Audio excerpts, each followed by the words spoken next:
আজ ১৬ এপ্রিল। বিশ্বের প্রধান ও আলোচিত সংবাদে মধ্যপ্রাচ্য ও ভূরাজনীতি এবং দেশের খবর। যুক্তরাষ্ট্র ও ইরানের পরোক্ষ আলোচনা। ২ সপ্তাহের চলমান যুদ্ধবিরতি বাড়ানোর লক্ষ্যে যুক্তরাষ্ট্র ও ইরান পরোক্ষ আলোচনা চালিয়ে যাচ্ছে।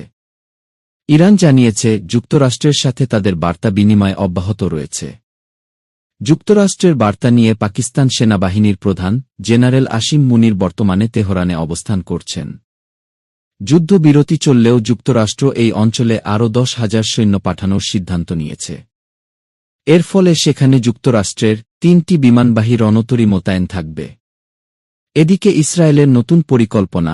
দক্ষিণ লেবানন সফরকালে ইসরায়েলি আইডিএফ প্রধান ইরান ও লেবাননের জন্য নতুন রণ পরিকল্পনার ঘোষণা দিয়েছেন। তুরস্কের স্কুলে দ্বিতীয়বারের মতো হামলা। গত ২৪ ঘণ্টার ব্যবধানে তুরস্কে আবারও একটি স্কুলে গুলির ঘটনা ঘটেছে।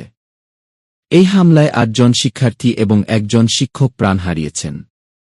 যুক্তরাজ্য থেকে ইসরায়েলগামী সামরিক সরঞ্জামের ২টি চালান জব্দ করেছে বেলজিয়াম কর্তৃপক্ষ।